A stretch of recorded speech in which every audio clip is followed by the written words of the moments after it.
मध्ये मी स्वागत करतो। आज या पत्रकार परिषदेमध्ये महाविकास आघाडीचे सर्वांचे आमचे नेते आदरणीय पवार साहेब, उद्धवजी ठाकरे साहेब, पृथ्वीराज चव्हाण साहेब, बाळासाहेब थोरात, माननीय संजय राऊतजी, आदित्य ठाकरे, आमचे दोन्ही खासदार देसाई साहेब आणि सावंत साहेब, जितेंद्र आव्हाडजी, विद्याताई चव्हाण, मिलिंद नार्वेकर, सर्वांचंच मी या ठिकाणी स्वागत करतो। आपल्या महाविकास आघाडीने महाराष्ट्रामध्ये घवघवीत यश मिळवलं आणि तर आपणा सर्वांच्या समोर पहिल्यांदाच एकत्रितपणाने येते। या घवघवीत यशामध्ये शिवसेना, काँग्रेस, राष्ट्रवादी, शरदचंद्र पवार पक्ष, भारतीय कम्युनिस्ट पक्ष, मार्क्सवादी कम्युनिस्ट पक्ष, समाजवादी पक्ष, शेतकरी पक्ष, आप हा पक्ष, आम आदमी पार्टी, त्याचबरोबर महाराष्ट्रातल्या विविध संघटना ज्यांनी प्रचारामध्ये प्रचंड मोठी कामगिरी बजावली, जनजागरण केलं। खास करून निर्भय बनो ही जी संघटना आहे, डॉक्टर विश्वंभर चौधरींची, निखिल वागळे असतील, आदी ॲडव्होकेट सरोदे असतील, किंवा महाराष्ट्रातल्या वेगवेगळ्या संघटना, सामाजिक संघटना ज्यांची नावं प्रचंड मोठी यादी आहे, त्या सर्वांनी मिळून महाराष्ट्रात जनजागरण करून आज महाराष्ट्रातला हा विजय प्राप्त झालेला आहे। देशातल्या राजकारणामध्ये महाराष्ट्राने बजावलेली भूमिका ही अतिशय महत्त्वाची ठरलेली आहे आणि देशाच्या राजकारणामध्ये इंडिया आघाडीला जे बळ भारतातल्या जनतेने दिले, त्यातलं सगळ्यात मोठं लक्षणीय यश आणि बळ महाराष्ट्रातल्या जनतेने या महाविकास आघाडीला दिलेलं आहे आणि त्यानंतर पहिल्यांदाच आपण या ठिकाणी भेटलेलो आहेत। मी आमच्या सहकारी पक्ष आणि सर्व संघटना ज्यांचा मी उल्लेख केला त्या सगळ्यांचे आभार मानेनच, पण माननीय उद्धवजी ठाकरे साहेब, पवार साहेब आणि काँग्रेसचे दोन्ही नेते पृथ्वीराज बाबा आणि बाळासाहेब थोरात यांच्या वतीनं आज आपणाला या ठिकाणी महाराष्ट्राच्या जनतेपर्यंत पोचण्यासाठी आपण सर्वांना या ठिकाणी बोलवलं आहे। आपणही आम्हाला या निवडणुकीत सगळ्यांनी सहकार्य केलं। सर्व चॅनेल, सर्व वर्तमानपत्र, आमच्याकडे साधनं कमी होती, यंत्रणा कमी होती, जाहिरात देण्याची क्षमता 2% पण नव्हती समोरच्या बाजूच्या तुलनेनं, आणि महाराष्ट्रामध्ये निवडणुका कशा झाल्या याचा आपणा सर्वांना अंदाज आलेला आहे आणि किती खर्च एखादा पक्ष करू शकतो याचा आकडे जर बघितले तर त्या पार्श्वभूमीवर मिळालेलं हे यश 31 जागांचं हे फार मोठं आहे आणि त्यामुळं एवढं घवघवीत यश महाराष्ट्रातल्या जनतेनं दिलेलं आहे। त्या महाराष्ट्रातल्या जनतेला देखील आभार त्यांचे मानणं आवश्यक आहे। यासाठी मी ही पत्रकार परिषद सुरू करावी एवढीच विनंती करतो। बाबा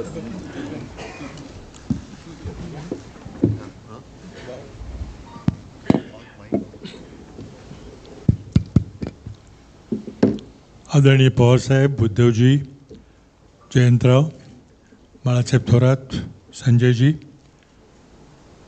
आमचे सर्व नवनिर्वाचित खासदार आणि मीडियाचे सर्व प्रतिनिधी, आत्ताच राष्ट्रवादी काँग्रेसचे अध्यक्ष जयंतराव पाटील यांनी आपल्याला सांगितल्याप्रमाणे ही पत्रकार परिषद महाराष्ट्राच्या जनतेचे आभार मानण्याकरता आम्ही आयोजित केलेली आहे। महाराष्ट्राच्या जनतेचा या देशातील लोकशाही वाचवण्यामध्ये ज्या देशातील जनतेने जे मतदान केलं आहे त्यापैकी महाराष्ट्राच्या जनतेचा फार मोठा आणि सिंहाचा वाटा आहे। महाविकास आघाडीला अगदी निर्णायक बहुमत दिलेलं आहे आणि त्याबद्दल महाराष्ट्राच्या तमाम जनतेचे सर्व घटकातून महाविकास आघाडीच्या सर्व उमेदवारांना घवघवीत असा पाठिंबा दिला गेलेला आहे. त्याची परिणिती आपण निकालात पाहिलेली आहे. या निवडणुकीमध्ये आमचे जरी 3 प्रमुख पक्ष असले ते जवळ 30-40च्या वर जनसंघटना, काही छोटे पक्ष, कम्युनिस्ट पक्ष असेल, दोन्ही मार्क्सवादी कम्युनिस्ट, CPI CPM, शेतकरी कामगार पक्ष, आम आदमी पार्टी, अनेक जनसंघटना, समाजवादी पार्टी, सगळ्यांची नावं मगाशी जयंतरावांनी म्हटल्यावर खूप मोठी यादी आहे. आणि त्यामध्ये काही सामाजिक कार्यकर्ते जे कुठल्याही पक्षामध्ये नव्हते त्यांची नावं देखील जयंतरावांनी घेतली. त्या सर्वांनी महाराष्ट्रामध्ये एक वातावरण निर्माण करण्यामध्ये खूप मोठा वाटा उचलला. त्यांचे सर्वांचे धन्यवाद या ठिकाणी मानणं गरजेचं आहे. महाराष्ट्र जनतेनं आज या देशातली लोकशाही, या देशातलं जनतंत्र वाचवण्यामध्ये फार मोठी भूमिका निभावलेली आहे. सिंहाचा वाटा आहे आणि त्या जनतेचे आभार मानण्याकरता मी प्रामुख्याने इथं आलेलो आहोत. त्याचबरोबर आपल्या सर्वांचेही धन्यवाद. आपण ही खूप लांबलेली निवडणूक, जवळजवळ 2-1 महिन्यापर्यंत लांबलेली निवडणूक आपण सर्वांनी कव्हर केली. जनतेपर्यंत आमचे विचार पोचवायचा प्रयत्न केला. प्रचंड मोठ्या धनशक्तीच्या विरोधात आम्हाला लढावं लागलं. त्याचबरोबर प्रसारमाध्यमांच्यावर कशाप्रकारे दडपण होतं हे आपण चांगल्या प्रकारे जाणता.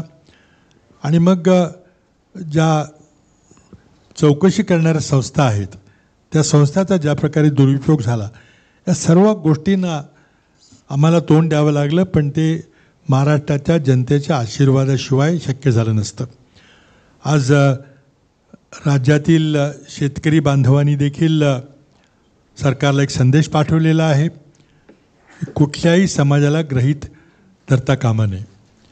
आज दुर्दैवानं पूर्वी कधी झालं नव्हतं इतक्या मोठ्या प्रमाणात धार्मिक ध्रुवीकरण करण्याचा प्रयत्न केला गेला आणि त्याला काही यश मिळालं नाही हे या निवडणुकीच्या निकालावरून स्पष्ट झालेलं आहे. या महाराष्ट्राच्या भूमीमध्ये छत्रपती शिवरायांच्या आचरणाहून आदर्श घेऊन आम्ही सर्वधर्म समभावाची भूमिका या ठिकाणी राबवतो आणि त्यामुळं धार्मिक ध्रुवीकरण कुठं पसरलं नाही, कुठलाही मुद्दा तिथे चालला नाही. जनतेच्या प्रश्नाला महाविकास आघाडीच्या नेत्यांनी प्राधान्य दिलं आणि खरं म्हणजे पवारसाहेबांनी उद्धवजींनाही धन्यवाद दिले पाहिजे की त्यांनी ज्या प्रकारे जवळजवळ प्रत्येक मतदारसंघामध्ये जाऊन त्यांनी प्रचार केला. नेत्यांच्यामध्येही चांगलं समन्वय होतं, बूथ लेवलच्या कार्यकर्त्यांच्यामध्येही खूप चांगलं समन्वय होतं आणि त्यामुळं हा आपल्याला इथं परिणाम दिसत आहे. आत्ताच तिन्ही पक्षाच्या नेत्यांची एक प्राथमिक बैठक विधानसभेच्या पार्श्वभूमीवर आमची झालेली आहे म्हटलं तरी काही सुरुवात झालेली आहे. लवकरात लवकर आम्ही विधानसभेच्या दृष्टीने जे काही निर्णय घ्यायचे असतील ते घेणार आहे. पण एक गोष्ट निश्चित आहे की ही विधानसभेची निवडणूक अशाच प्रकारचं आघाडी, जनसंघटना, महाविकास आघाडी सगळे ज्या प्रकारे मी लोकसभेची निवडणूक लढली त्याच प्रकारे त्याच ताकदीनं किंबहुना त्याच्यापेक्षाही अधिक ताकदीनं आम्ही विधानसभेची निवडणूक लढणार आहे. जनतेचे प्रश्न घेऊन लोकांच्या समोर पुन्हा येणार आहेत आणि मला खात्री आहे की ज्या प्रकारे लोकसभेला आपण सर्वांनी महाराष्ट्रातील जनतेने आम्हाला आशीर्वाद दिला त्याचप्रमाणे विधानसभेच्या निवडणुकीमध्ये त्याच्यापेक्षाही अधिक प्रमाणामध्ये आशीर्वाद आम्हाला मिळेल आणि महाराष्ट्रामध्ये सत्ता परिवर्तन निश्चितपणे होईल हे आश्वासन आम्ही आमच्या सर्वांच्या वतीनं आपल्याला देऊ इच्छितो. धन्यवाद. एकच लहानशी गोष्ट सांगायची राहून गेली ती म्हणजे ज्या काही अन्य पक्षाच्या नेत्यांच्या सभा झाल्या त्याच्यामध्ये देशाचे प्रधानमंत्री यांच्या 8 सभा झाल्या आणि एक रोड शो झाला. त्यांच्या या 8 सभा ज्या ठिकाणी झाल्या आणि रोड शो ज्या ठिकाणी झाला त्या ठिकाणी आम्हा लोकांच्या उमेदवारांना जनतेने फारच मोठ्या प्रमाणात पाठिंबा दिला आणि म्हणून विधानसभेच्या निवडणुकीच्या काळामध्ये प्रधानमंत्र्यांच्या जेवढ्या ज्या जागा भीती होती तेवढं आमच्या स्पष्ट बहुमताच्या दृष्टीनं अनुकूल वातावरण होईल. त्यामुळं त्यांनाही धन्यवाद देणं हे माझं कर्तव्य समजतं.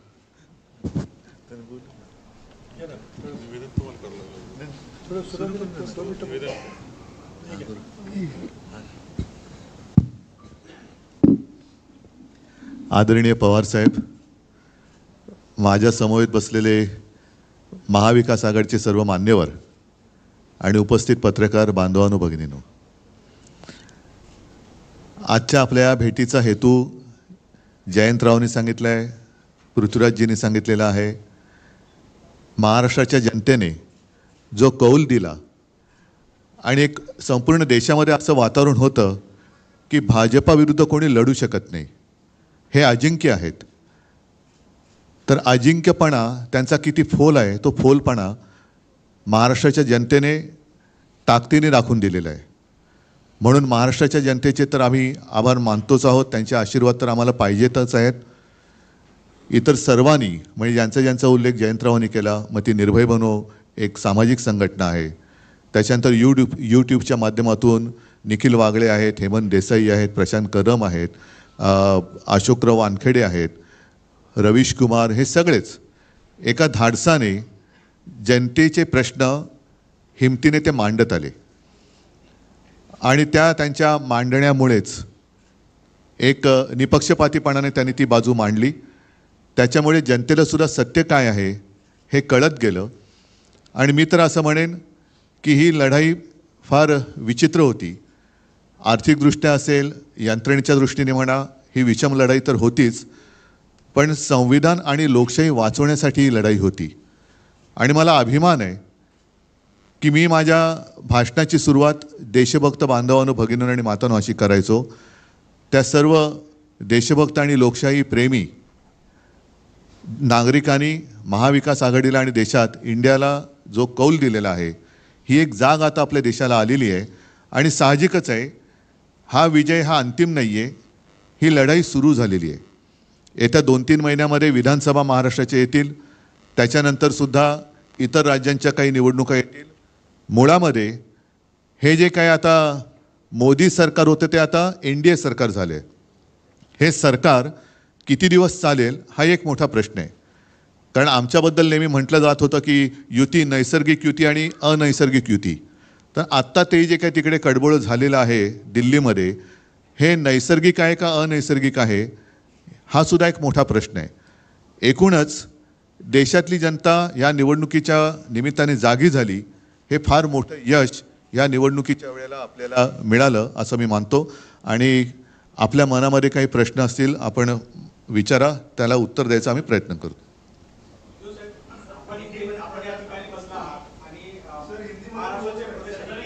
हिंदी में बाद में जयंतराव बात करेंगे.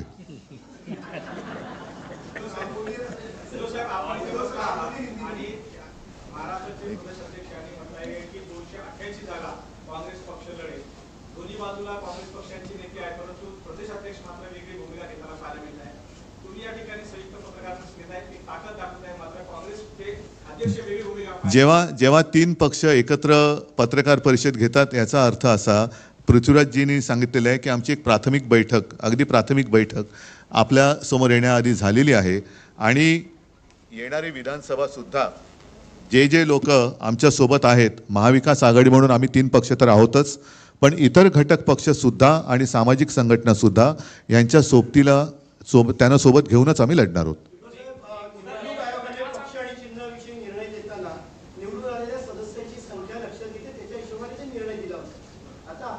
त्या निर्णयाला आम्ही सुप्रीम कोर्टात आव्हान दिलेलं आहे आणि त्या निकालाची अपेक्षा आम्हाला आता महिन्याभरात आहे. नाही, आता खासदार तर आमचे झालेलेच आहेत, पण मुळामध्ये तो निर्णय कसा अयोग्य होता हा सुप्रीम कोर्टासमोर सुप्रीम कोर्टाने त्याच्याबद्दल सुद्धा नाराजी व्यक्त केलेली आहे. म्हणून मला असं वाटतं की येत्या, कारण आता सुट्टी संपले सुप्रीम कोर्टाची, पण येत्या काही दिवसात त्याची निकालाची आम्ही अपेक्षा करतो. पण जनतेच्या न्यायालयामध्ये काय झाले जगाने बघितलेलं आहे. एक प्रश्न होता बेसिकली आज जे तुम्ही पहिली मीटिंग घेतली गेले 2 दिवस 3 दिवस एक नरेटिव्ह तिकडनं बीजेपीकडनं सेट होतं की जे काही फेक नरेटिव्ह होतं त्याला आम्ही काउंटर करण्यासाठी ब्रेक करण्यासाठी आम्ही जनतेत जाणार आहोत. वोट जे काही जिहाद होतं त्याच्या विरोधात आम्ही लोकांकडे जाऊन बोलणार आहोत. तर ओव्हरऑल महाविकास आघाडी याची ह्या संदर्भातली भूमिका नाही, वोट जिहाद म्हणजे काय? कारण स्वतः नरेंद्र मोदीजींनी सांगितलं होतं की ते त्यांचं बालपण मुस्लिम कुटुंबियांच्या सान्निध्यात गेलेलं आहे. ईदच्या मिरवणुकीत ते ताज्या खालनं जायचे, त्यांच्या घरचं जेवण ते जेवायचे. आता मग त्या खाल्ल्या मिठाला ते जागलेत की नाही जागलेत? त्याच्यामुळे वोट जिहाद हा शब्द मला काय कळलेला नाही. मोदींनी पहिले सांगावं, जर ते लहानपणी त्यांच्या शेजारच्या मुस्लिम कुटुंबियांकडचं जेवण जेवत असतील तर त्या मिठाला ते जागलेत आणि जागणार आहेत की नाही जागणार आहेत?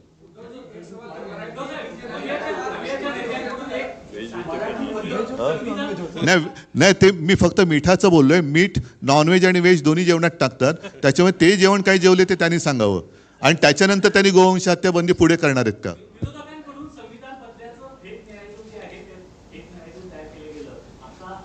काय, मला परत प्लीज.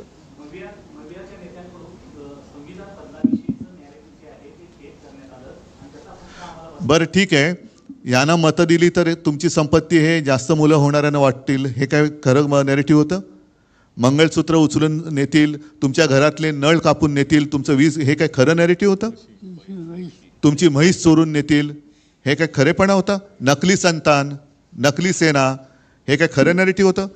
आणि मी प्रत्येकाला नोकरी देईन, प्रत्येकाला घर देईन, हे काय खरं नेरेटिव्ह होतं? उद्योगधंदे वाढवीन, हे काय खरं नेरेटिव्ह होतं?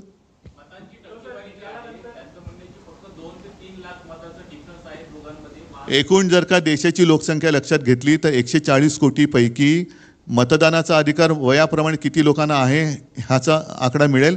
आणि त्यापैकी भारतीय जनता पक्षाला किती मतं मिळालेत आणि उरलेली कित्येक कोटी लोकांनी भारतीय जनता पक्षाच्या म्हणजे मोदींच्या विरोधात मतदान केलेलं आहे, ही सुद्धा टक्केवारी सगळ्यांसमोर आली पाहिजे.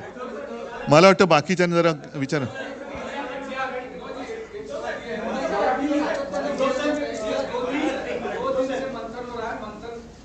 मंथन बीजेपी मंथन कर रही है कि हम चुनाव हारे नहीं हैं, हम कहीं न कहीं नैरेटिव के कारण चुनाव हार रहे हैं और हमारे खिलाफ एक गलत नैरेटिव तैयार किया जाए. मतलब क्या? कि उनका कहना है कि 405 का जो नारा था संविधान बदलने का, वो गलत नैरेटिव. तो फिर दिया क्यों था? और आप ही के लोगों ने कहा था कि उन्हें संविधान बदलना है. फिर जो उन्होंने नैरेटिव सेट करने की कोशिश की थी, मंगलसूत्र तुमचं चोरणार, वो क्या असलियत थी? अच्छे दिन आएंगे वो तो हम भूल गए, वो नैरेटिव का क्या हो गया? वो 15 लाख रुपए लाने वाले जो 2014 से अगर हम शुरू करें तो कितने नैरेटिव उन्होंने जो किए थे वो सारे झूठे थे. मोदी गारंटी का क्या हो गया? आपके घर से आपकी तोंटी वो निकाल कर लेके जाएंगे, क्या ये संभव है? 20 कनेक्शन काट दिया जाएगा, क्या ये संभव है? तो ये झूठ नहीं था. हाँ, एक मिनिट जरा मराठी.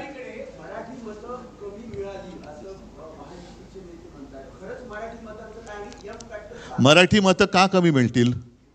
काय असं काय कारण आहे?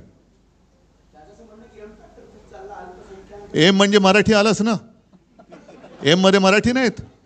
M factor. आणि मी तुम्हाला सांगतो, यावेळेला आम्हाला, मी अभिमानाने सांगेन की लोकशाही वाचवण्यासाठी सर्व धर्मियांनी मतदान केलं. त्याच्यात माझे मराठी तर आहेतच, हिंदूसुद्धा आहेतच, मुस्लिमसुद्धा आहेतच, ख्रिश्चन आहेतच, शीख आहेत, इतर सर्व.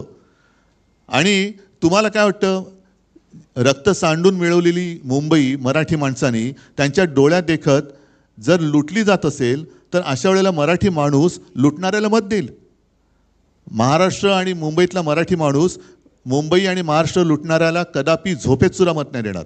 त्याच्यामुळे अजूनही भारतीय जनता पक्षाला वास्तवाची जाणीव आली नसेल तर मग त्याला निवडणुकीच्या निकालाच्या विस्तवाला सामोरं जावं लागेल.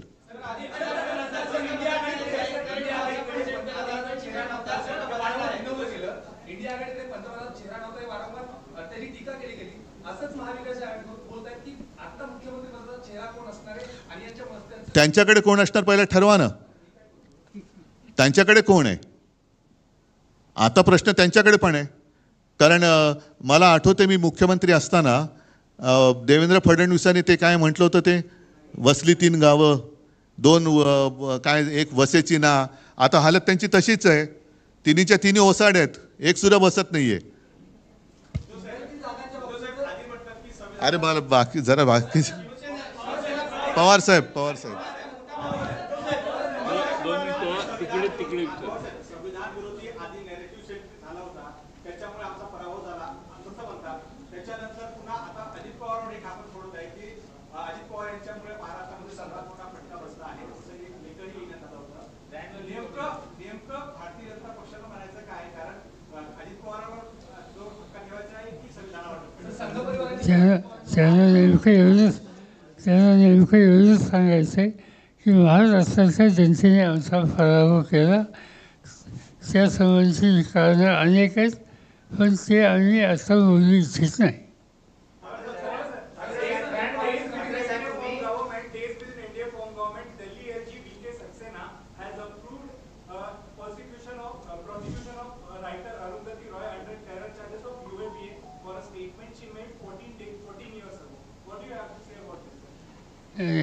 जे काय आता स्टेटमेंट त्यांनी केलं इतक्या जुन्या काळाचं, ते काढून आता जी कारवाई केली जाते ती अगदी पूर्णपणानं सत्तेचा गैरवापर आहे. आणखीन एक गोष्ट अशीच या ठिकाणी झाली की काही लोकांच्या तेल तुंबले आणि काही लोकांच्या यापूर्वी केसेस केलेल्या होत्या, त्यातल्या काही लोकांना कोर्टाने जामीन दिला, पण त्याच्यामध्ये अनेक लोक कारण नसताना आरोपाशिवाय आधीच तुरुंगामध्ये आहेत. याचा अर्थ सरळ हा सत्तेचा गैरवापर आहे. आणि या सत्तेच्या गैरवापराच्या संबंधी या निवडणुकीमध्ये लोकांनी जी काही भूमिका घेतली त्याच्यातून शांतपणा शिकतील अशी अपेक्षा होती, पण तो काही शांतपणा शिकलेला दिसत नाही. आणि त्यामुळं आणखीन 3-4 महिन्यांनी लोकांच्या समोर जायची संधी ज्यावेळी मिळेल तर लोक त्याचा पूर्णपणानं विचार करून ठोस निर्णय घेतील.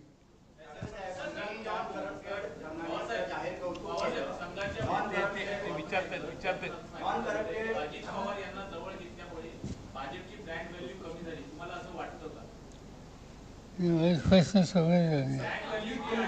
अजित पवारने घेतल्यामुळे भाजपची ब्रँड व्हॅल्यू कमी झाली. त्याचा काय त्यांचा अनुभव काय तो त्यांनी सांगितलं, आम्ही त्याच्याकडे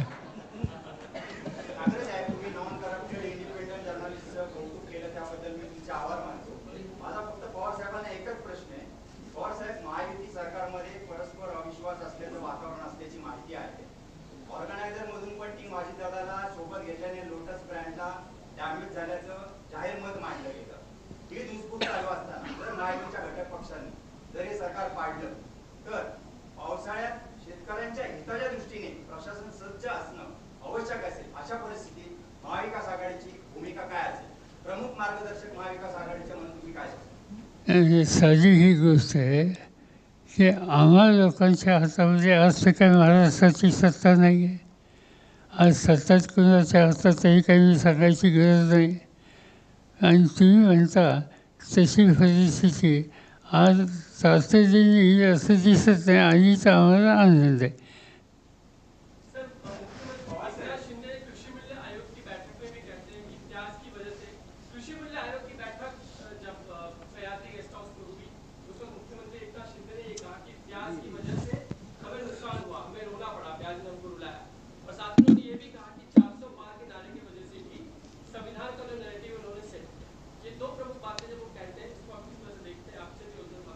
सीधी बात है,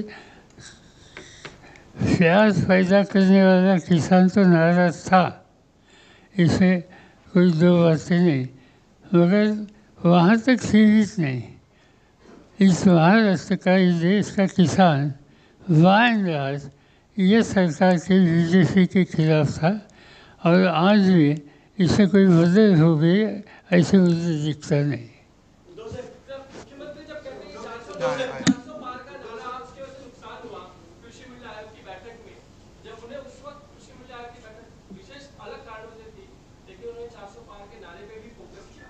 लगता है बहुत ज्यादा नाराज हो गए छोड़ो, हर एक का अनुभव अपने पास होता है।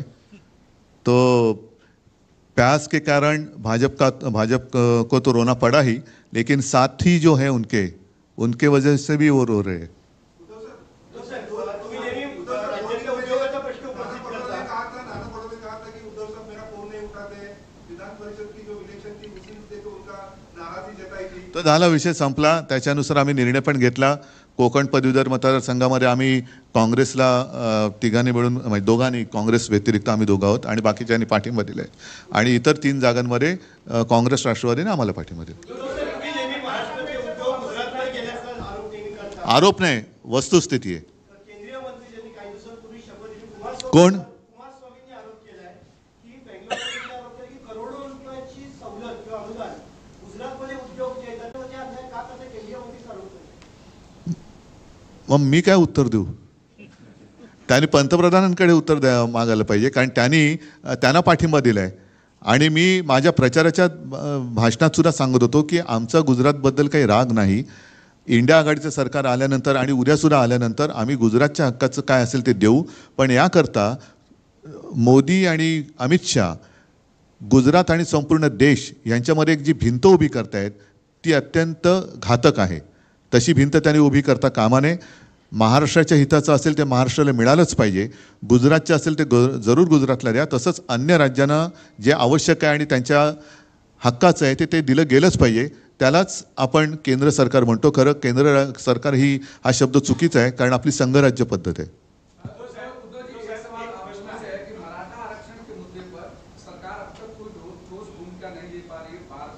हम सरकार में नहीं है. जिनके हाथ में सरकार है उनको पूछो.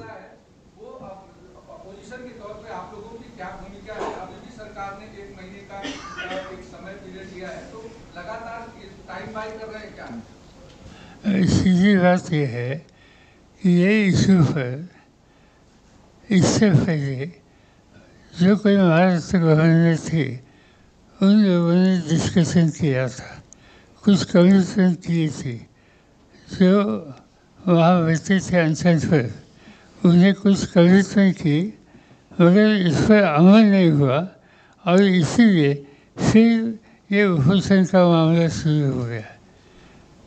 जो कुछ बातें सरकार ने एक्सेप्ट की थी, कमिटमेंट की थी, इस पर जल्दी से जल्दी अमल करना ये फर्ज आज ये गवर्नमेंट का है.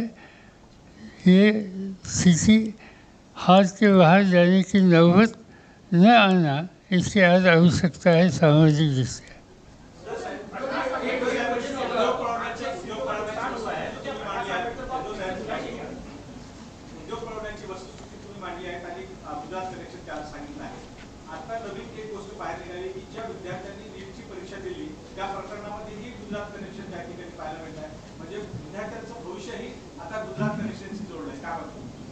नाही, म्हणूनच मी म्हटलं ना की हा जो त्यांचा काही अट्टाहास आहे, त्यांना 10 वर्षात समजायला पाहिजे होतं की संपूर्ण देशाने त्यांना पंतप्रधानपद दिलं होतं.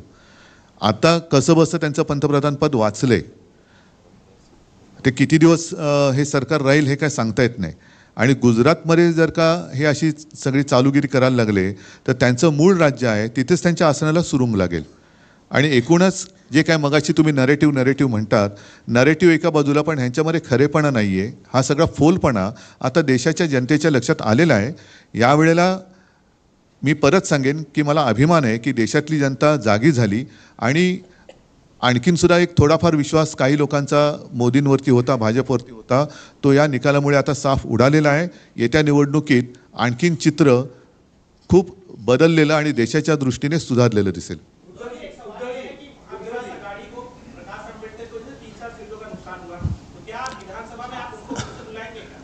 देखो, पहले ही जैसे जयंत राव जी ने कहा, जितने लोग हमारे साथ अभी रहे और उन्होंने संघर्ष किया, हम उनको लेकर आगे जाएंगे.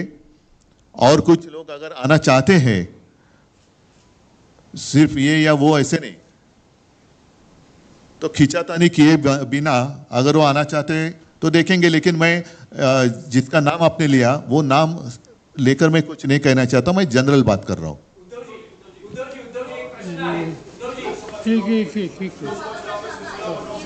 राम मंदिराचा श्रेय भाजपने घेतलं, त्या भाजप आता अयोध्येमध्ये झालेला पराभव याच्यावर तुम्ही काय एकच तुमच्या लक्षात असेल, मी 22 जानेवारीला काळाराम मंदिरात गेलो होतो आणि 23 जानेवारीला ज्या दिवशी शिवसेना प्रमुखांचा जन्मदिवस असतो तेव्हा नाशिकच्या सभेत मी म्हटलं होतं की आम्हाला भाजपामुक्त राम पाहिजे. तो भाजपामुक्त राम अयोध्यावासियाने आणि उत्तर प्रदेश जिथे जिथे प्रभू रामचंद्राचं वास्तव्य होतं तिथे तिथे भाजपाने सपाटून मार खाल्लेला आहे. म्हणजे आता भाजपमुक्त राम झालेला आहे. एक प्रश्न आहे. लोकसभा निवडणुकीच्या निकालानंतर या पद्धतीने महाविकास आघाडीच्या जागा आलेल्या आहेत. काँग्रेसचे नेते म्हणू लागलेले आहेत की आता महाविकास आघाडीमध्ये आम्ही मोठे भाऊ. तुमच्या मते कोण मोठा भाऊ आहे, कोण छोटा भाऊ? हे पहा, या निवडणुकीमध्ये मोठा भाऊ छोटा भाऊ वगैरे काही चालणार नाही. प्रत्येक मतदारसंघामध्ये आम्ही बसून सर्वात चांगला उमेदवार कुठल्या पक्षाकडे आहे आणि मागच्या निवडणुकीचे संदर्भ घेऊन जागा वाटपाचा निर्णय घेऊ. आमचा प्रयत्न आहे की लवकरात लवकर तो निर्णय होईल. आज प्राथमिक बैठक आमची झालेली आहे, त्यामुळे बाकी तुम्ही याच्यात काही जाऊ नका. मला वाटतं पृथ्वीराजजींनी उत्तर दिले ना, वेगळं काय याच्यातच आमची एक वाक्यता दिसते.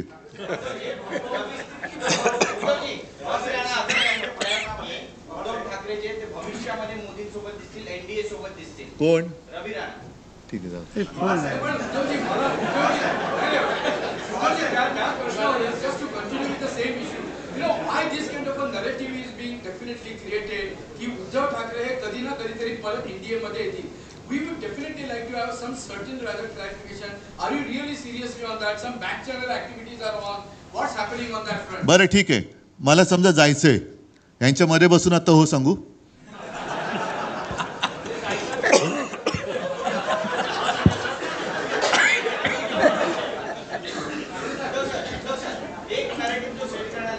अरे तुम्ही नरेटिव्ह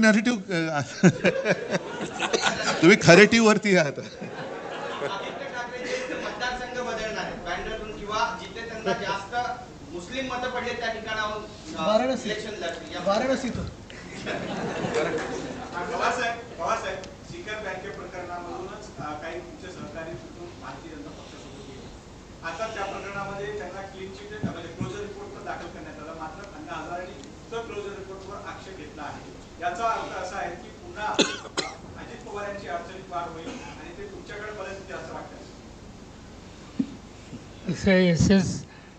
ही व्यवस्था कोर्टाच्या ताब्यात आहे, सबसिडीज आहे आणि सबसिडीज माणसाच्या संबंधी ते भाष्य करणे हे काही सांगतानाचे लक्षण आहे.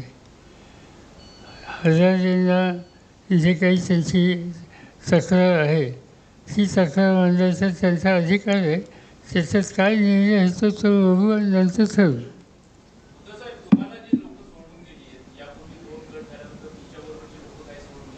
अजिबात परत घेणार नाही.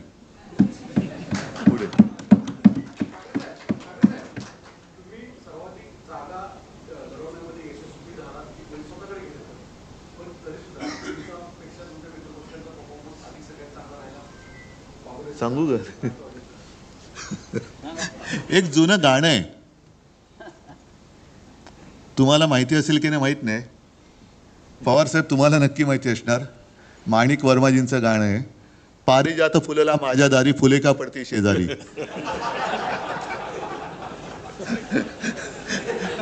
पण तरी देखील आम्ही पारिजातकाला खत पाणी घालायचं काही सोडणार नाही.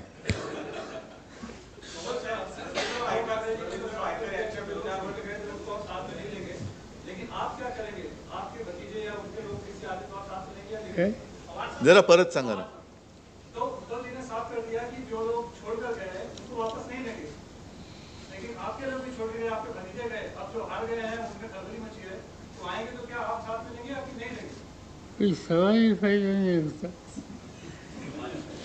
बघा याच्यामध्ये एक सॉरी पवार साहब, एकच मिनट नहीं, एक ही मिनट. ये जो बातें हैं ना, मैंने तो बात साफ कर दी, लेकिन आपको याद है कुछ महीने पहले अमित शाह जी गए थे बिहार में और उन्होंने कहा था नीतीश कुमार के लिए भाजपा के दरवाजे हमेशा के लिए बंद है. चंद्रा बाबू जी के लिए भी बंद है.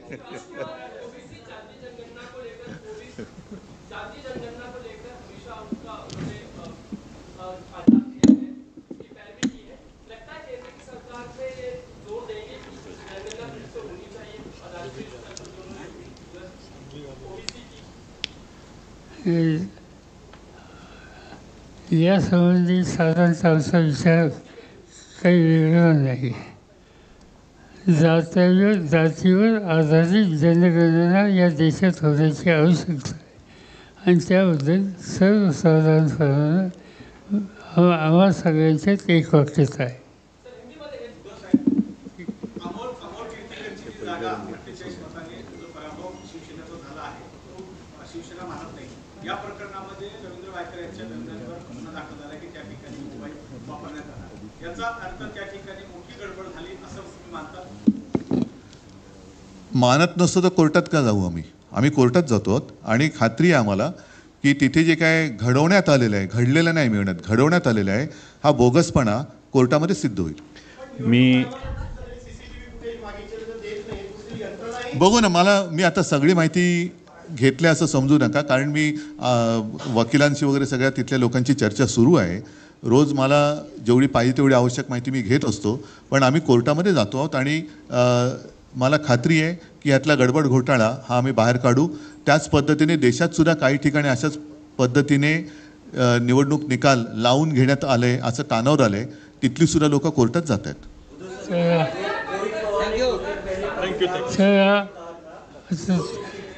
ठीक आहे, थोडा कुछ आगे के लिए बाकी आपण एवढ्या मोठ्या संख्येने आलात त्याबद्दल तुम्हाला सगळ्यांना मी आपल्या सुरुवातीला जे करायचं होतं ते शेवटी करतो. आदिती नलवडेंना मी विनंती करतो की उद्धवजी ठाकरे साहेबांचं स्वागत त्या करतील. आम्ही होस्ट आहे. जितेंद्र आव्हाड साहेबांना मी विनंती करतो की त्यांनी आदरणीय पवार साहेबांना पुष्पगुच्छ द्यावं.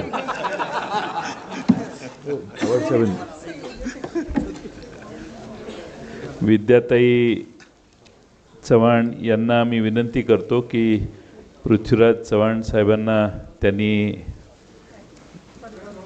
त्यांचं स्वागत करावं.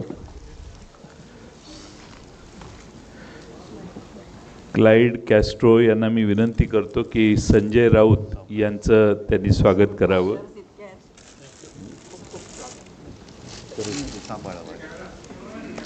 आदिती नलवडेंना मी विनंती करतो की माननीय बाळासाहेब थोरात साहेबांचं त्यांनी स्वागत करावं आणि आदित्य ठाकरे साहेबांचं त्यांनी स्वागत करावं. आणि नवनिर्वाचित खासदार देसाई साहेब यांचं आव्हाड साहेबांना मी विनंती करतो की त्यांनी स्वागत करावं. आणि अरविंद सावंत साहेबांचंही स्वागत मी करतो, माझ्याकडे ते राहतात.